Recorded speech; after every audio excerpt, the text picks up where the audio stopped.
Nilqawkom għal-episodju ta' Malti Kulturali. Dis-sena ħankunu qegħdin nitkellmu fuq ix-xjenza u t-teknoloġija. U llum ħankunu qegħdin nitkellmu fuq l-arkeoloġija. Fis-studju magħna għandna il-professur Nicolas Vella. Grazzi tal-li ġejt magħna. Grazzi tal-istedina. Issa qabel ma nibdew bil-mistoqsijiet imma ħanaraw naqa' feature żgħira biex nkunu nafu naqa' aktar fuq l-arkeoloġija. Ibqgħu magħna.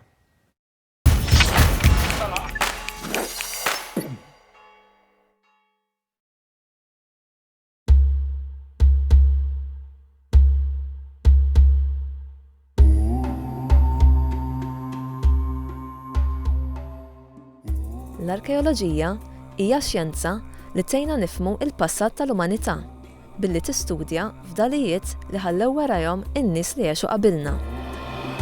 Il-kelma arkeoloġija ġejja minn żewġ kelmiet Griegi, archeios li tfisser antikità u logos li tfisser studju. Għalhekk l-arkeoloġija tfisser l-istudju ta' affarijiet antiki. L-arkeoloġi jistudjaw artifatti bħal għodod tal-ġebel, oġġetti tal-fuħħar, muniti u affarijiet oħra, kif ukoll strutturi fissi bħal djar, toroq, tempji u kartrazz. Sejbiet arkeoloġiċi jgħinuna nifhmu kif kienet il-ħajja fil-passat, x'kien xogħol in-nies li għexu f'dak iż-żmien, x'kienu jieklu u x'kien it-twemmin tagħhom. F'dalijiet umani u tal-annimali jistgħu wkoll jagħtu informazzjoni dwar is-saħħa, il-mart u l-ambjent li kien hemm f'dak iż-żmien. Ħafna drabi l-arkeoloġi jibdew ix-xogħol tagħhom billi jagħmlu riċerka u studji fuq dokumenti u mapep storiċi qabel ma jibdew jiskavaw. Waqt eskavazzjonijiet huma joqogħdu attenti ħafna biex ma jagħmlux ħsara u biex jippreservaw id-dettalji kollha li jistgħu minħabba li dawn l-oġġetti huma fraġli ħafna u jirrappreżentaw parti mill-passat ta' pajjiżna. L-arkeoloġi jagħmlu użu minn għodda u teknoloġija varja fix-xogħol tagħhom, kemm waqt eskavazzjonijiet kif ukoll waqt l-analiżi tas-sejbiet tagħhom. Din l-għodda tvarja minn dik bażika bħal ktiezel, pnietzel, eriebel u kumpassi sa teknoloġija aktar komplessa bħal drones, radars li jaqraw xemm taħt l-art, computers, mikroskopi u X-rays. F'Malta wieħed jista' jsib ħafna fdalijiet minn żminijiet u kulturi differenti. U għaldaqstant, ix-xogħol tal-arkeoloġi huwa importanti ħafna. Bis-saħħa tagħhom, il-Maltin u l-Awċin jistgħu jitgħallmu, japprezzaw u jgawdu il-wirt storiku u uniku ta' pajjiżhom.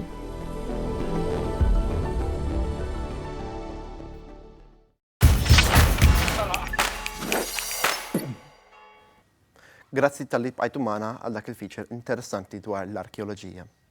Issa se ngħaddu għal xi mistoqsijiet mal-professur Nicolas Vella li huwa arkeologu u membru tat-Dipartiment tal-Arkeoloġija u l-Istudju Klassiċi. Grazzi tal-li qiegħed magħna. L-ewwel nett kif int? Tajjeb. I'm looking forward li nitkellmu fuq l-arkeoloġija flimkien. Tajjeb. X'ħajrek l-ewwel nett x'ħajrek tibda fid-triq biex tkun arkeologu għax ovvjament għandna bżonn nibdew mill-bidu. Ara, ma kienx ħajra illi bdiet meta kont żgħir.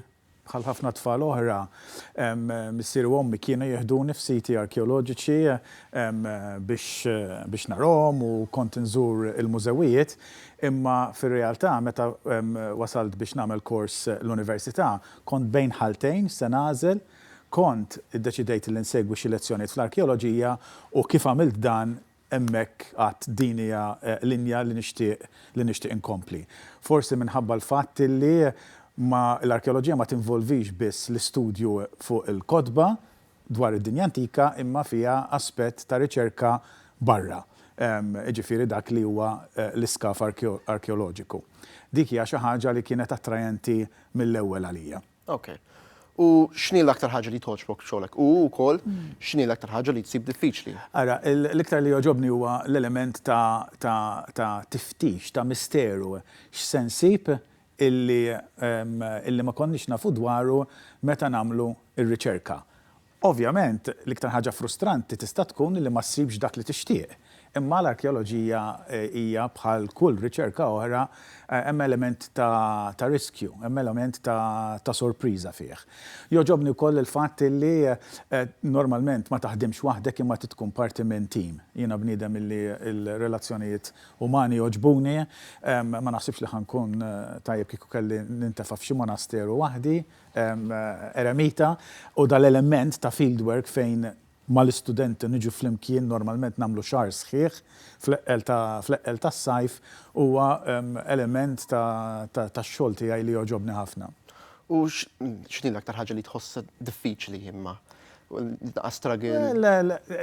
Diffiċli huwa jista' jkun it-temp li huwa kattiv illi fis-sajf jekk l-awtoritajiet joħorġu red alarm, red alert or orange alert ikonna nitilqu. U aħna jkollna naħdmu fis-sajf minħabba l-fatt li l-istudenti fix-xitwa ikollhom il-kors l-università. L-iktar ħaġa li hija diffiċli li qed insib hija forsi n-nuqqas ta' paċenzja li hemm bejn in-nies fis-sens li il-fieldwork jinvolvi li tqatta' ħin flimkien 8 sigħat kuljum.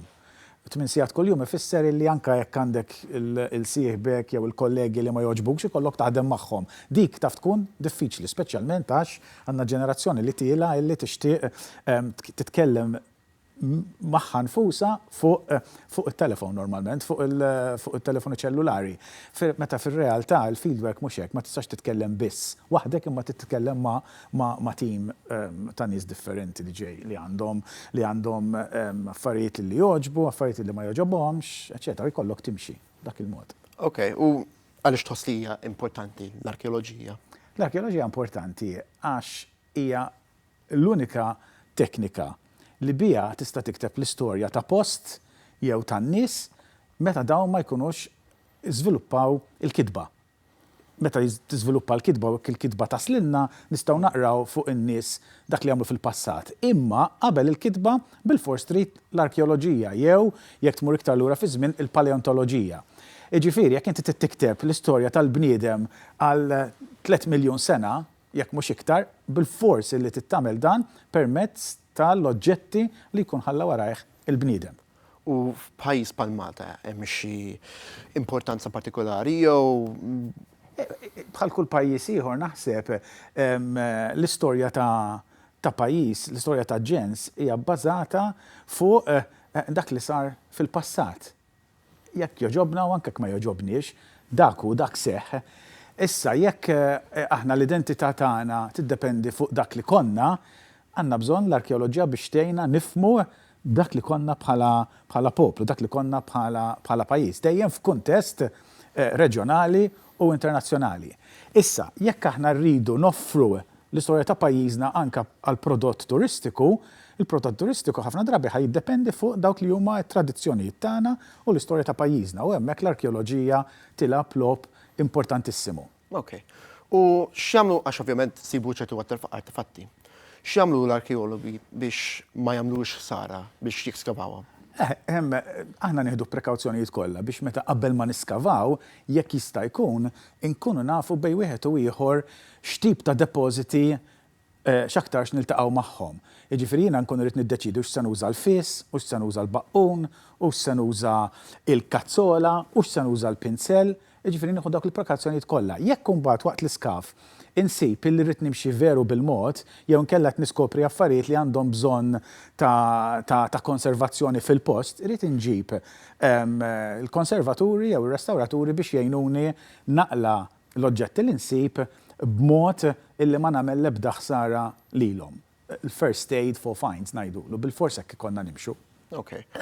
U issa ovvjament qegħdin żmien aktar avanzat b'aktar teknoloġija, hemm xi teknoloġija li forsi kif nbidlet ix-xogħol tiegħek issa? Iva, ara, it-teknoloġija dejjem kellha rwol importanti fl-arkeoloġija. Minn meta pereżempju bdejna nużaw l-ajruplan biex nieħdu ritratti mill-ajru, Jekk qabel konna nużaw il-balloon, issa nużaw intużaw l-aeroplani u iktar riċenti intużaw id-drones. U dak jippermettilek tara sit arkeoloġiku mill-oli. U hemm ħafna affarijiet li jistgħu jgħinuna dawn it-teknoloġiji.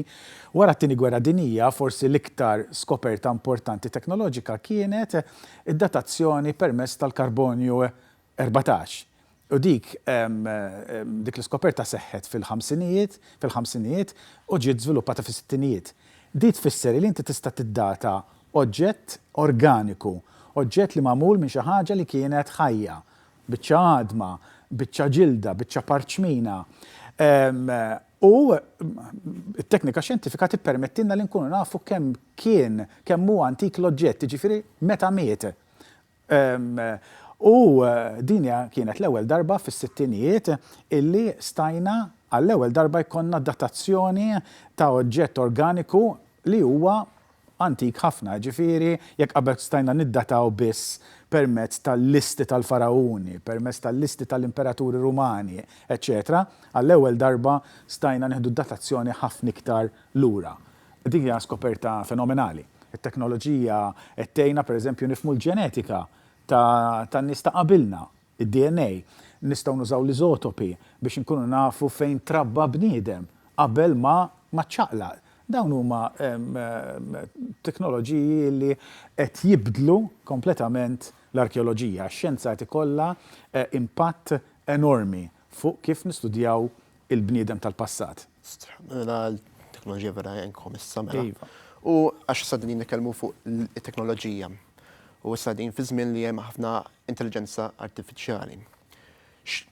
U nimmaġina li fil-futur ħajkun hemm aktar.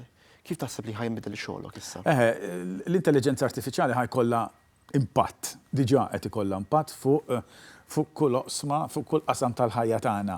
Fir-riċerka ħad tippermettilna li nanalizzaw datasets b'mod iktar faċli u li konna riżultati ħafna iktar malajr. Nista, per eżempju, nagħti eżempju li l-intelligenza artifiċjali tintuża b'mod li inti tibda tbassar għabbażi tad-data li għandi fejn jista' jkun hemm siti arkeoloġiċi li għad iridu jinstabu. U din it-tip ta' analiżi tista' ssir b'datasets kbar fuq territorju kbir. Aħna f'Malta fejn il-bini u l-iżvilupp jista' jkun ta' periklu għal fdalijiet arkeoloġiċi, nistgħu nużaw l-intelligenza artifiċjali f'dan is-sens biex tgħidilna fejn aktarx hemm fdalijiet arkeoloġiċi allura rridu nqogħdu attenti meta jsir l-iżvilupp u jrid ikun hemm kundizzjonijiet illi ikun hemm pereżempju arkeologu preżenti qabel ma jibda x-xogħol. Jista' jsir anke f'riċerka fuq fdalijiet arkeoloġiċi fih il-baħar. Meta inti għandek imagery ta' dak li hemm fuq il-baħar u nipprova nifhem eżattament dawk ir-ritratti, dawk is-sona images x'inhuma juru.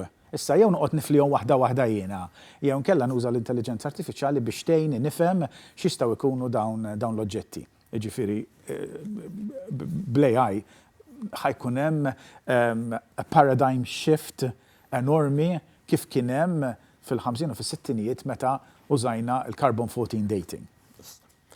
Grazzi għal ħin tiegħek u dal-moment miegħek l-informazzjoni li tajna wkoll. U grazzi intom lill-telespettaturi tal-li kontu magħna dal-episodju tal-Malti Kulturali. Narawkom għal episodju ieħor.